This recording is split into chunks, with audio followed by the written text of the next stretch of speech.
The wrench slipped from my greasy fingers and clattered against the concrete floor of my garage.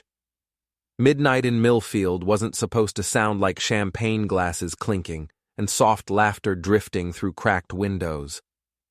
But there I was, flat on my back under my beat-up Ford pickup, listening to my wife Caroline entertaining someone who definitely wasn't me. God, I wish he'd just disappear. Caroline's voice carried through the thin walls, separating our garage from the kitchen. Her laugh had that edge to it, the one she used at corporate parties when she was trying to impress someone important. Before we dive deeper into this story, I have one small request. Please subscribe, drop a like, comment, and hit that hype button to boost this channel so more people can discover these incredible Reddit stories. I held my breath, oil dripping steadily onto my forehead. Maybe he will, came the response. Male voice, smooth as expensive whiskey. I recognized it immediately. Ethan Morrison, Caroline's boss at Morrison & Associates Architecture. The golden boy with the corner office and the BMW that cost more than I made in 2 years. My name is Danny Walsh. 43 years old, former mechanical engineer turned handyman after the plant closed 5 years ago. I fix things for a living now, broken pipes, busted air conditioners, shattered marriages, though apparently I'm not so good at that last one. I'd been married to Caroline for 18 years. We met in college when she was studying business, and I was deep into engineering coursework. Back then, she laughed at my terrible jokes and didn't mind that my idea of a fancy dinner was pizza with extra cheese. Now she worked for Millfield's most prestigious architecture firm, wore suits that cost more than my monthly rent, and apparently wished I would vanish into thin air. The kitchen door opened, and I heard footsteps on the back porch. Through the gap under the garage door, I watched 2 pairs of legs, Caroline's designer heels and Ethan's Italian leather shoes, move toward his car parked in our driveway. Thursday night?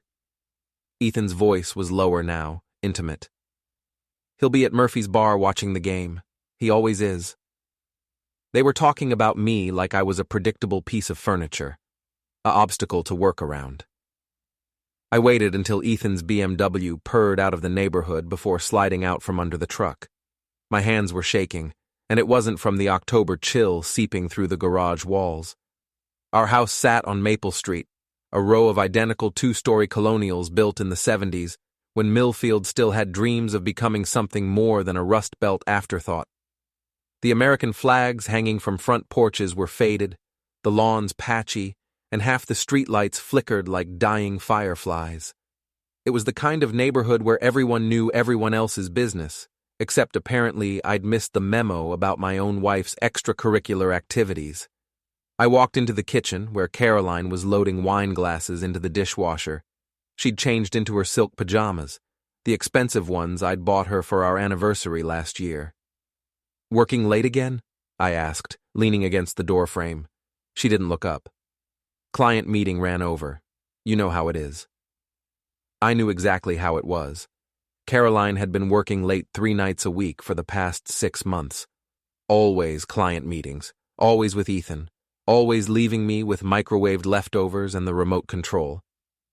"Must be a big project," I said. "The biggest." She finally met my eyes, and for a split second, I saw something that might have been guilt flicker across her face. "The Morrison account could make my career, Danny. You understand that, right?" I understood more than she realized. That night, I lay in bed listening to Caroline's steady breathing and planning my disappearance.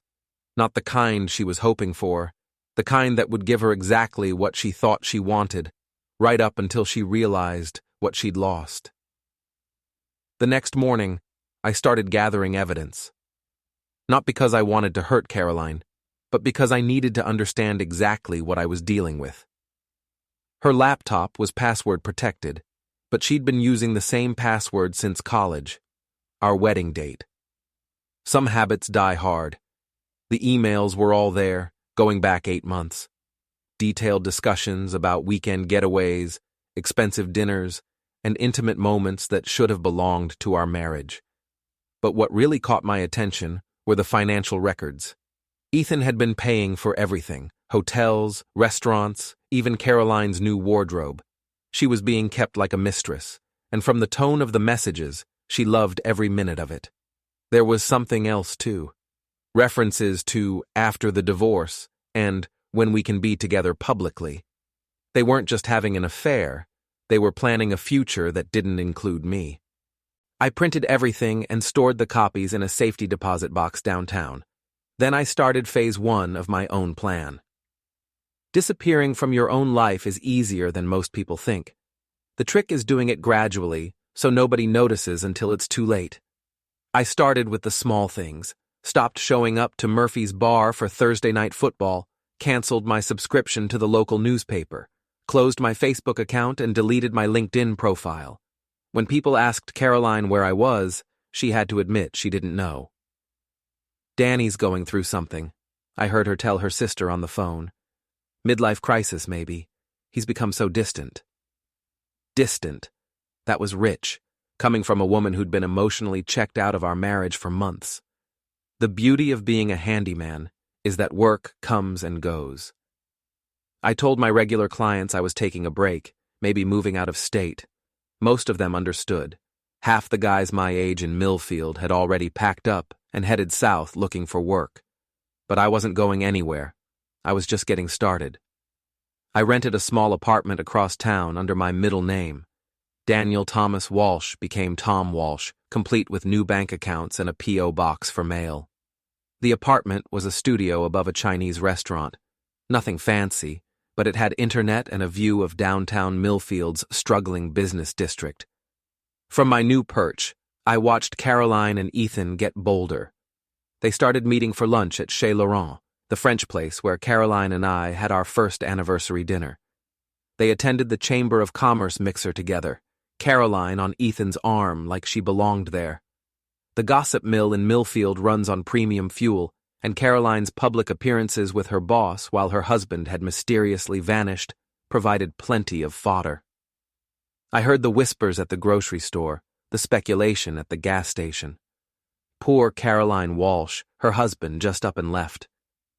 I heard he was having an affair with some young girl from the city. Maybe he had gambling debts. You know how those blue-collar types are. Caroline played the abandoned wife role perfectly. She told anyone who would listen that I'd been acting strange, staying out late, being secretive about money. She painted herself as the victim of a selfish husband's midlife crisis. What she didn't know was that I'd been very careful about our finances. Before disappearing, I'd liquidated our joint savings account, all $37,000 we'd scraped together over the years. Legally, half of it was mine. I took my half and left hers in a new account with her name only. I also sold my tools, my truck, and my collection of vintage baseball cards. Everything that tied Danny Walsh to Millfield went to the highest bidder. The money went into Tom Walsh's accounts, where it started earning interest and funding my real plan. 3 weeks after I vanished, Caroline filed a missing person report. I watched from across the street as Detective Maria Santos interviewed the neighbors. Old Mrs. Henderson from next door had plenty to say about the strange man who'd been coming and going at odd hours. She meant Ethan, of course, but she didn't know his name. Caroline's been so brave through all this, Mrs. Henderson told the detective, having that nice man from her work checking on her, making sure she's safe. Such a gentleman. Detective Santos was nobody's fool. I could see her taking notes, asking follow-up questions about the nice man from work. But Caroline had covered her tracks well. Ethan's visits were always brief, always professional-looking. Just a concerned boss checking on a troubled employee. The missing person case went nowhere fast. I was an adult with no history of mental illness, no debts, no enemies.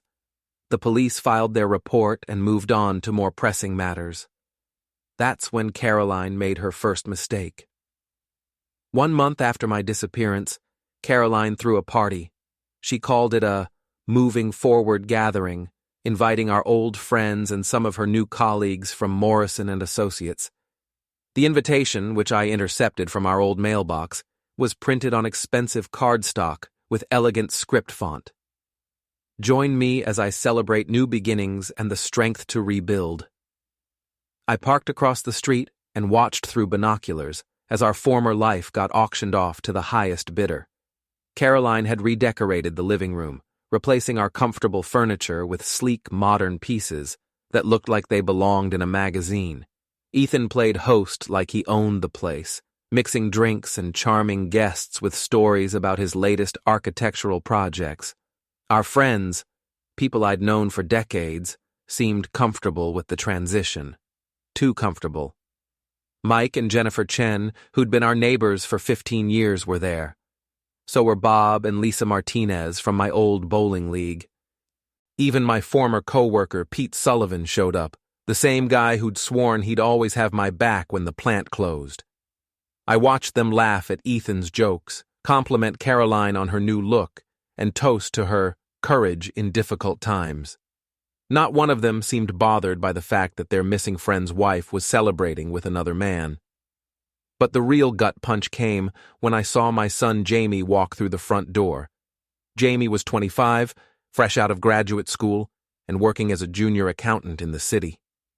We'd been close once, but the distance had grown over the past few years as he built his own life.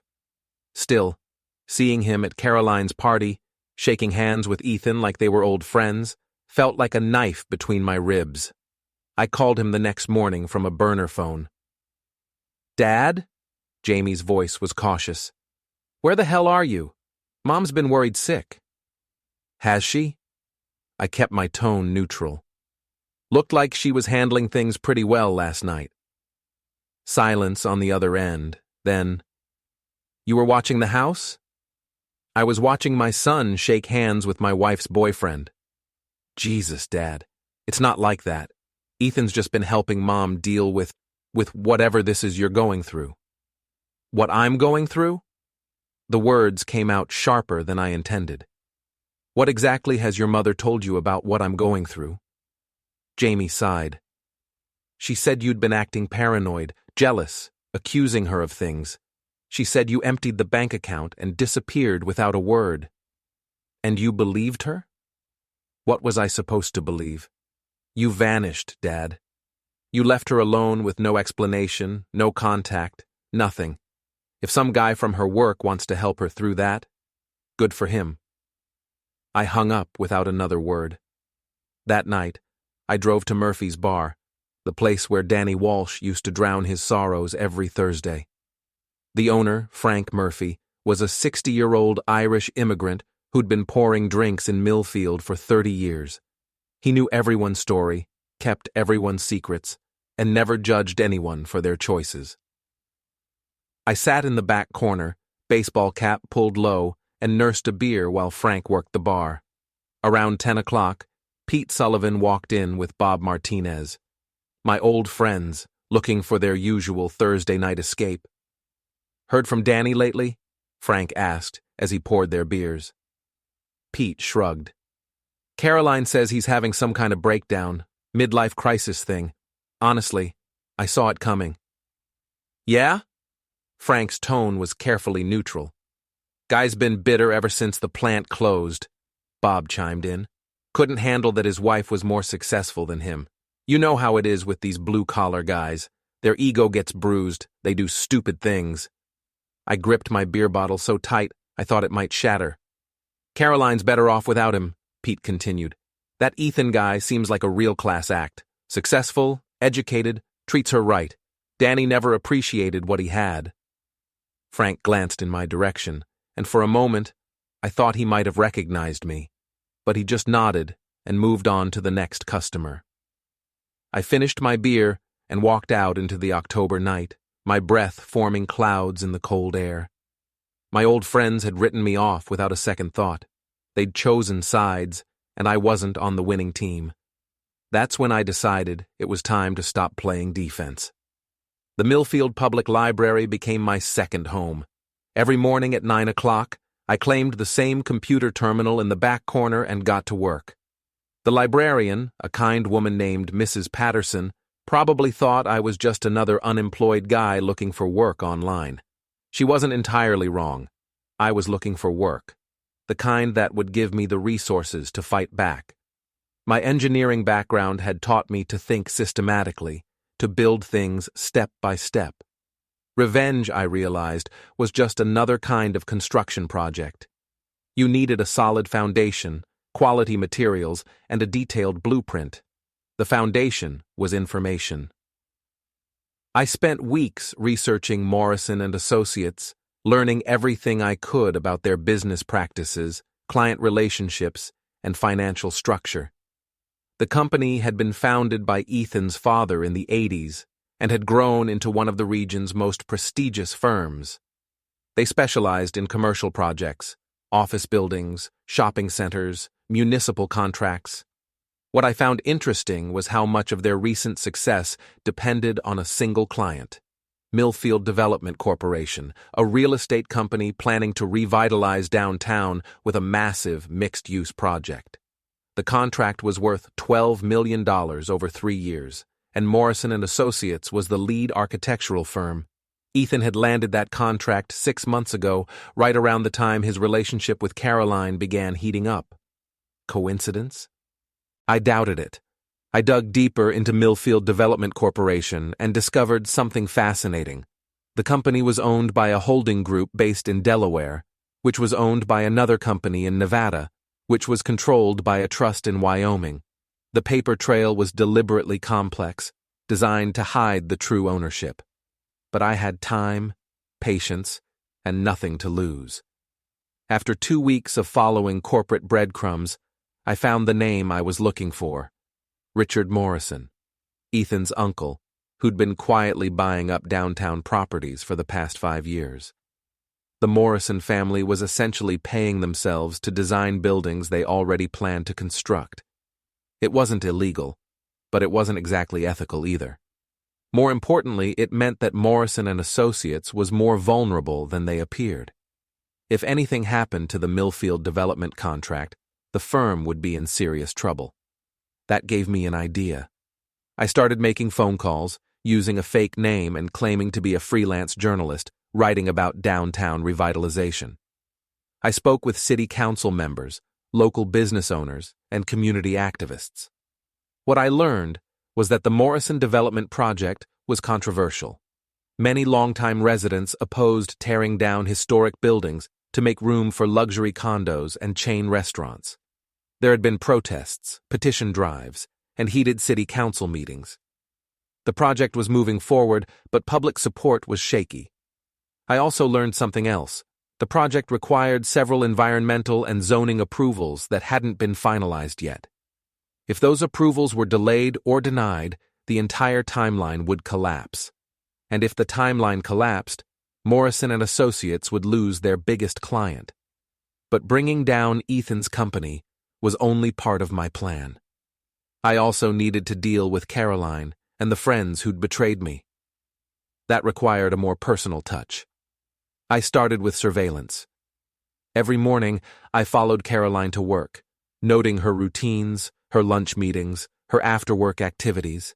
She'd settled into a comfortable pattern with Ethan: dinner twice a week, weekend getaways to the city, and long lunch breaks that definitely weren't about business. She'd also started spending money like she was already divorced and remarried to a rich man. New clothes, expensive jewelry, a lease on a luxury car. She was living beyond her means, probably expecting Ethan to cover the difference. My old friends were easier to track. They all had the same routines they'd maintained for years: work, family obligations, Thursday nights at Murphy's Bar.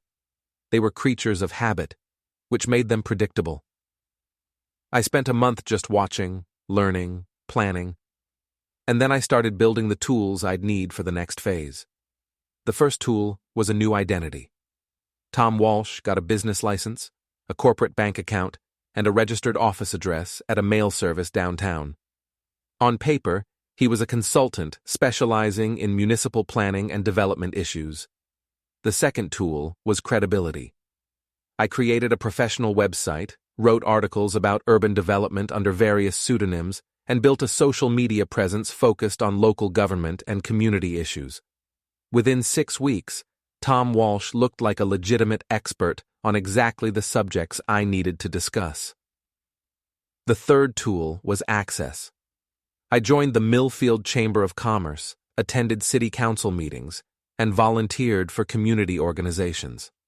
I became a familiar face in local government circles, the kind of person who might reasonably have opinions about major development projects. By Christmas, I was ready to start Phase 2. The first blow was subtle, almost invisible. I submitted a formal request to the City Planning Commission, asking for a comprehensive environmental impact study of the Morrison Development Project. As Tom Walsh, concerned citizen and development consultant, I raised questions about soil contamination, traffic patterns, and the impact on local businesses. The request was perfectly legitimate and professionally presented. The Planning Commission had no choice but to take it seriously, especially when I followed up with detailed research and expert citations. The environmental study would take 6 months and cost the city $50,000. More importantly, it would delay the project's approval process and put Morrison and Associates in a very uncomfortable position with their client. While the bureaucratic wheels started turning, I focused on my personal targets. Caroline had been telling people that I'd abandoned her, left her to struggle alone while I ran off to find myself. The story made her a sympathetic figure and justified her relationship with Ethan. But I knew something that could change that narrative completely. I'd kept copies of all our financial records, including Caroline's credit card statements and bank transactions. Over the past 6 months, she'd spent nearly $15,000 on clothes, jewelry, and luxury items. Money that came from our joint accounts, money she claimed I'd stolen when I disappeared. I also had records of her expenses with Ethan, hotel bills, restaurant charges, shopping trips, all paid for by Morrison and Associates' corporate accounts, which meant Ethan was using company money to fund their affair. But I didn't want to just expose them. I wanted them to destroy themselves. I started by planting seeds of doubt in the right places. An anonymous tip to the Morrison and Associates HR department about potential misuse of company funds. A casual conversation with a city council member about the development project's timeline. A few carefully placed questions at Chamber of Commerce meetings. Nothing dramatic, nothing traceable back to me. Just enough pressure to make people start paying attention. The real breakthrough came in February, when I discovered that Caroline and Ethan had been using company resources for more than just their affair. They'd been inflating project costs, billing clients for work that was never completed, and skimming money from expense accounts. It wasn't a huge amount, maybe $50,000 over 2 years, but it was enough to constitute embezzlement.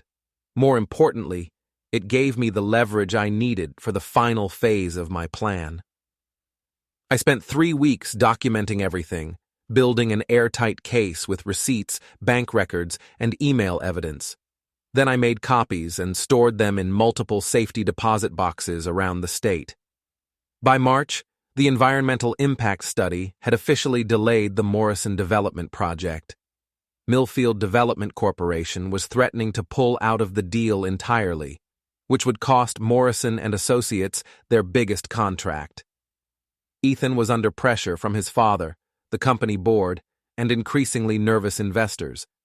He started working longer hours, drinking more, and taking his stress out on everyone around him, including Caroline. I watched their relationship deteriorate from my apartment across town. Caroline had expected to be swept off her feet by a successful businessman, but Ethan was revealing himself to be just another middle-aged man with more problems than solutions. Their public appearances became less frequent. The expensive dinners stopped. Caroline's new wardrobe started repeating itself as her credit cards maxed out. But I wasn't ready to move in for the kill yet. I had one more piece to put in place. The call came on a Thursday night in April. I was sitting in my studio apartment, reviewing financial documents, when my burner phone rang. "Dad, we need to talk." Jamie's voice was different, harder, more mature than I remembered. "I'm listening," I said. "I know what you've been doing." My blood went cold. "What do you mean?" "The environmental study, the questions about Morrison and Associates. The pressure on Mom's relationship with Ethan. I know it's you. I stayed silent, waiting for him to continue. I'm an accountant, Dad. I notice patterns, and the pattern here points to someone with inside knowledge, engineering skills, and a very personal grudge. And what if it does? Then I want to know why you're destroying Mom's life instead of just talking to her. I laughed, but there was no humor in it. Talking to her? Jamie, your mother wished I would disappear. She got her wish. Now she gets to live with the consequences. She made a mistake, Dad. People make mistakes. A mistake? I stood up, pacing the small room. She's been having an affair for almost a year. She's been stealing money, lying to our friends, and turning our son against me. That's not a mistake. That's a choice. Silence on the other end of the line. Meet me tomorrow night, Jamie finally said. Murphy's Bar, 8 o'clock. Bring whatever evidence you have. Let's settle this like adults. I almost said no, but something in his voice, disappointment maybe, or just exhaustion, made me reconsider. Just you and me? I asked. Just us. I should have known better. The next night I walked into Murphy's Bar wearing a baseball cap and sunglasses, even though the sun had set 2 hours earlier. Frank Murphy was behind the bar as always, polishing glasses and pretending not to recognize me. Jamie was sitting in our old booth, the one where I'd taught him to play poker with pretzel sticks when he was 12. But he wasn't alone. Pete Sullivan, Bob Martinez, and Mike Chen were there too. My old friends, the ones who'd written me off as a bitter failure. They looked uncomfortable, but determined, like men who'd been talked into an intervention they didn't really want to conduct. You bastard, I said to Jamie as I slid into the booth. You ambushed me. We're worried about you, Danny, Pete said before Jamie could respond. This whole thing has gone too far. What whole thing? I kept my voice level, curious to see how much they actually knew. The harassment, Bob said. Caroline's been getting anonymous phone calls, weird emails. Someone's been following her, taking pictures of her and Ethan. That was news to me. I hadn't been harassing Caroline at all.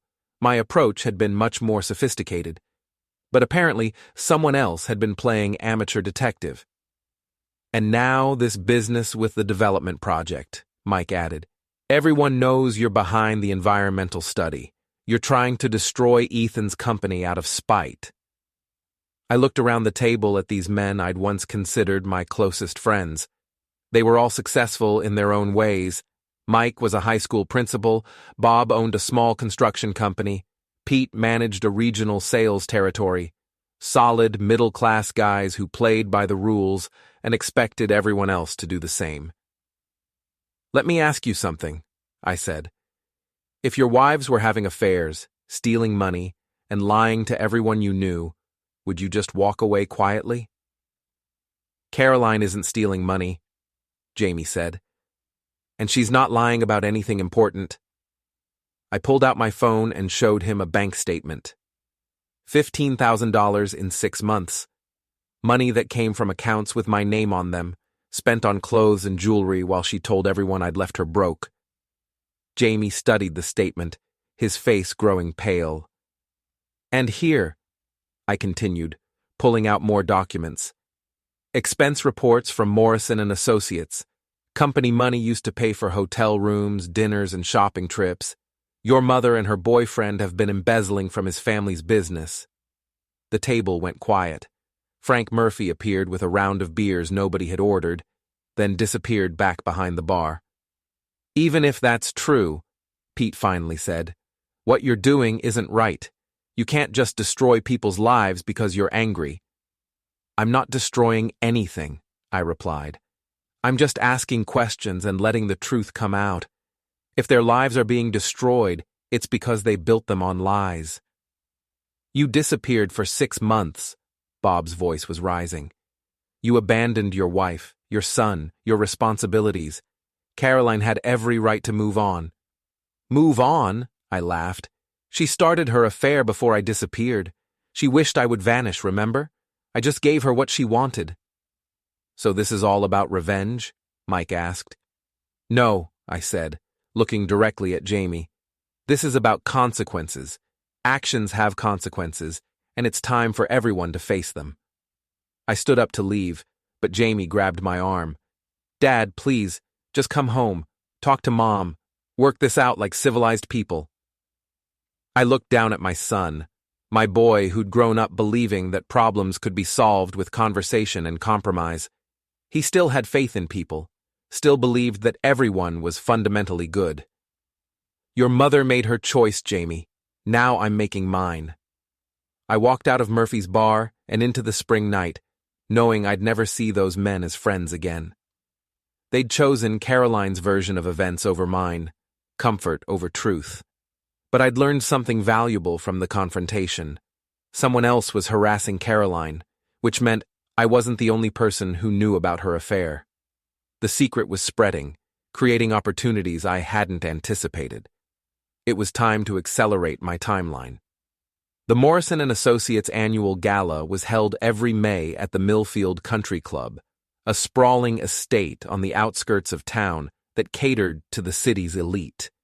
It was a black tie affair, a chance for the firm to showcase their success and schmooze with potential clients.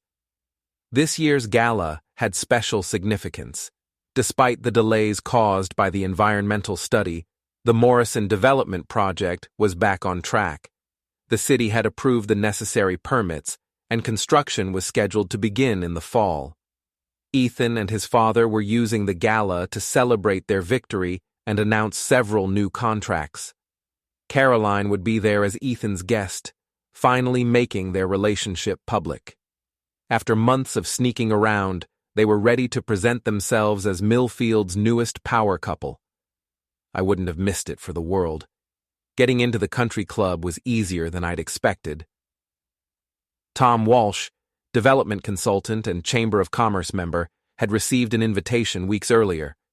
I rented a tuxedo, got a haircut, and practiced looking like a man who belonged in polite society. The gala was everything I'd expected: crystal chandeliers, champagne fountains, and enough fake smiles to power a small city. The guest list included everyone who mattered in Millfield: city council members, business leaders, and social climbers looking to network their way up the ladder. I spotted Caroline immediately. She was wearing a stunning red dress that probably cost more than most people's monthly salary, her hair styled in an elegant updo that showcased diamond earrings I'd never seen before. She looked beautiful, confident, and completely at home on Ethan's arm. Ethan himself was holding court near the bar, regaling a group of admirers with stories about the development project and his firm's bright future. He looked every inch the successful businessman: tailored tuxedo, perfect smile, and the easy confidence that comes from never having to worry about money. I spent the first hour circulating, making small talk, and positioning myself for the evening's main event. Several people recognized Tom Walsh from city council meetings and development forums. I was just another face in the crowd, a minor player in Millfield's business community. At 9 o'clock, Richard Morrison, Ethan's father and the firm's founder, took the stage to address the crowd. He was a distinguished man in his 70s, with silver hair and the bearing of someone who'd built an empire from nothing. "Ladies and gentlemen," he began, "tonight we celebrate not just another successful year, but a new chapter in Morrison & Associates history. The Millfield Development Project represents the largest contract in our firm's 40-year history, and it's just the beginning." The crowd applauded politely. I noticed Caroline beaming with pride, probably imagining herself as the wife of the firm's future leader. "I'd like to thank my son Ethan for his vision and leadership on this project," Richard continued, "and I'd like to thank all of our dedicated employees who make our success possible." More applause. Ethan stepped forward to accept the recognition, Caroline still clinging to his arm. That's when I made my move. I approached the microphone as Richard was stepping down, moving with the confidence of someone who belonged there. "Excuse me, Mr. Morrison," I said, loud enough for the crowd to hear. "I'm Tom Walsh, development consultant. I have a question about the project's environmental compliance." Richard looked puzzled but handed me the microphone. The crowd quieted, expecting a routine business question. "Thank you," I said, addressing the room. "I've been following the Morrison development project closely, and I've discovered some concerning discrepancies in the financial documentation." Murmurs rippled through the crowd. Ethan stepped forward, his face flushing red. "Sir, this isn't the appropriate venue for—" "Actually, it's the perfect venue," I interrupted, still holding the microphone, "because everyone who matters in Millfield is here tonight, including the city officials who approved permits based on falsified expense reports." The room went dead silent. I could see Caroline's face going pale, her hand dropping from Ethan's arm. "Over the past 18 months, Morrison and Associates has submitted fraudulent billing statements to Millfield Development Corporation, inflating costs and skimming money for personal use. I have documentation proving that company funds were used to pay for hotel rooms, expensive dinners, and luxury items that had nothing to do with business." Richard Morrison was trying to reach the microphone, but I stepped back, keeping it out of his grasp. "The fraud was orchestrated by Ethan Morrison and his assistant Caroline Walsh, who used their affair as cover for embezzling nearly $60,000 in company funds." The crowd erupted. People were shouting, cameras were flashing, and security guards were pushing through the crowd toward the stage. But I wasn't finished. Caroline Walsh, by the way, is still legally married to Danny Walsh, who's been missing for 8 months.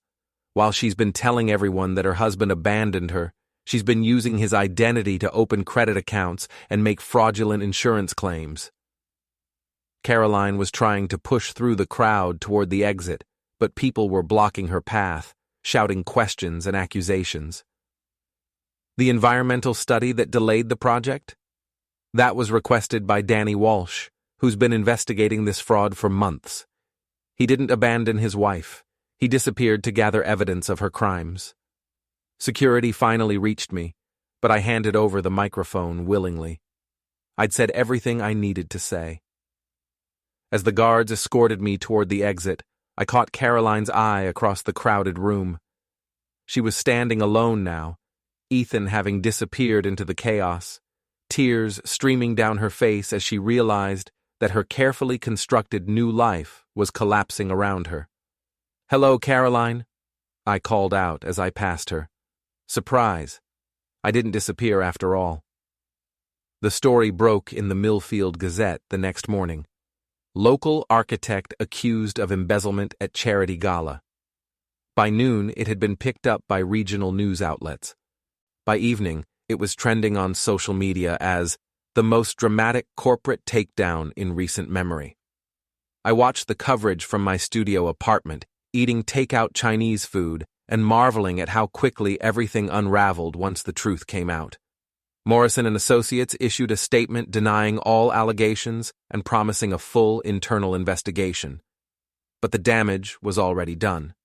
3 major clients canceled contracts within 24 hours. The Millfield Development Corporation announced they were reassessing their partnership with the firm.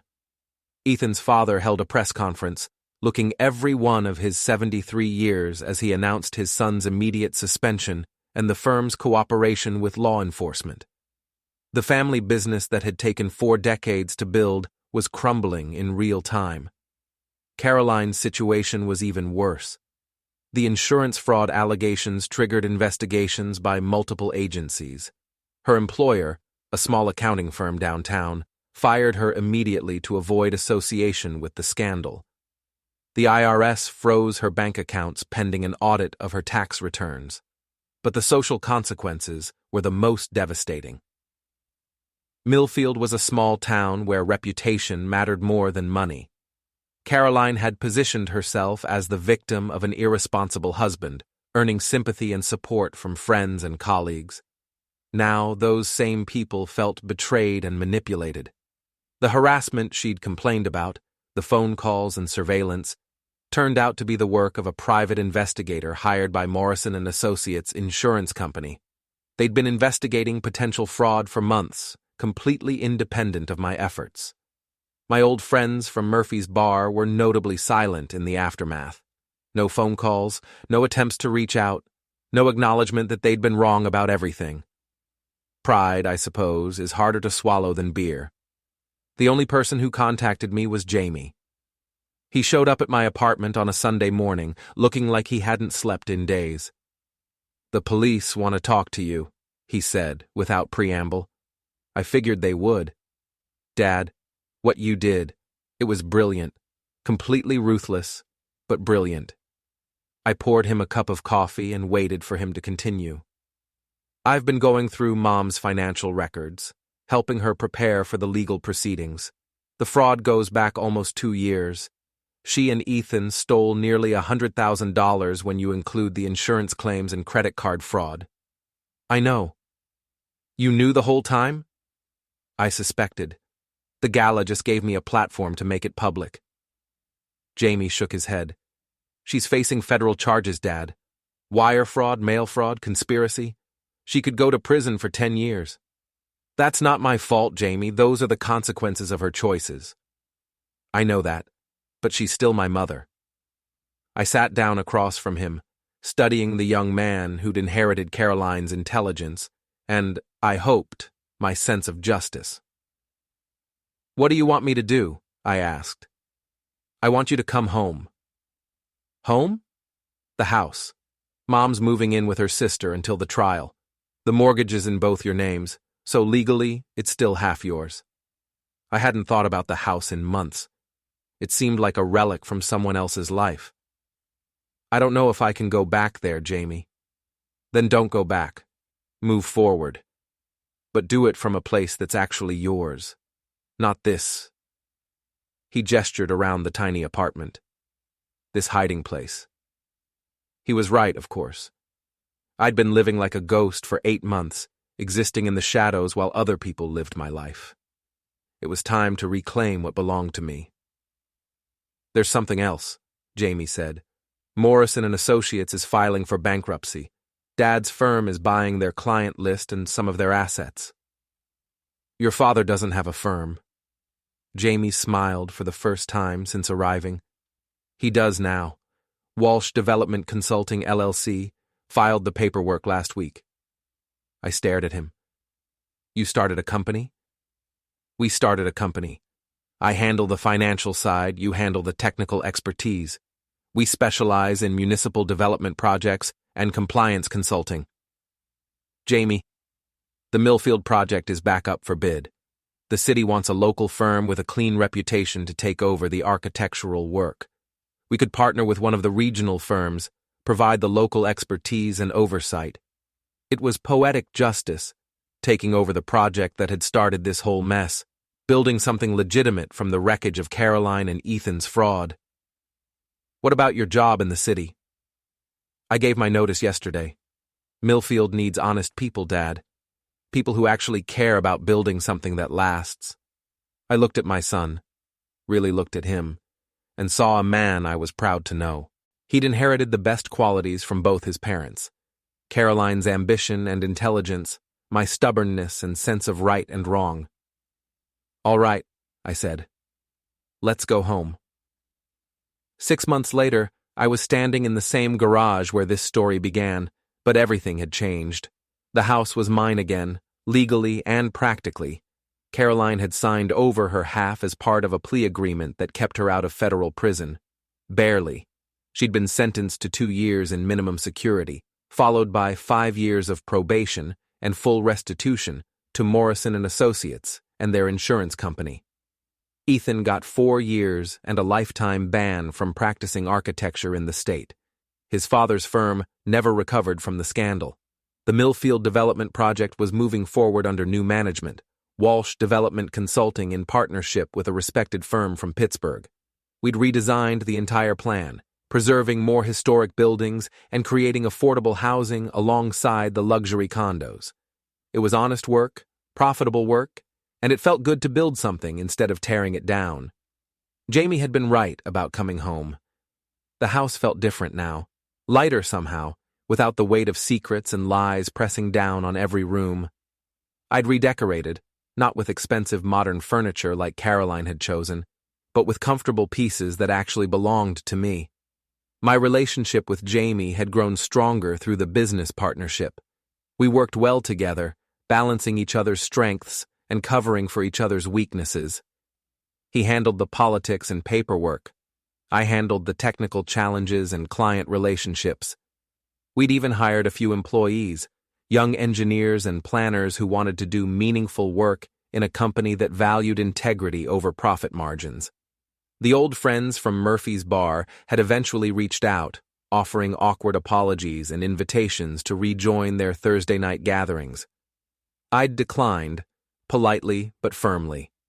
Some bridges, once burned, shouldn't be rebuilt, but I'd made new friends through the business and community involvement, people who knew the whole story and respected the way I'd handled it.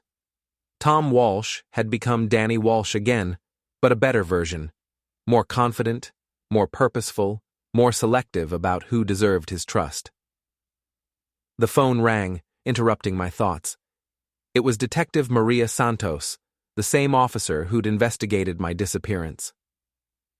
Mr. Walsh, I wanted to let you know that Caroline's appeal was denied. The conviction stands. Thank you for calling. Can I ask you something? Off the record? Sure. Did you plan all of this from the beginning? The disappearance, the investigation, the public exposure? I thought about it for a moment. No, Detective. I planned to disappear and start over somewhere else, but when I saw how easily everyone accepted Caroline's version of events, when I realized how little my 18 years of marriage and friendship meant to people, that's when I decided to fight back. And now I'm exactly where I want to be. After hanging up, I walked outside to check the mailbox. The October air was crisp, carrying the smell of burning leaves and the promise of winter. The same smells that had surrounded me a year ago when I'd first overheard Caroline wishing I would disappear. In the mailbox was an envelope with no return address, my name written in familiar handwriting. Caroline's letter was brief. Danny, I know you'll never forgive me, and I don't expect you to.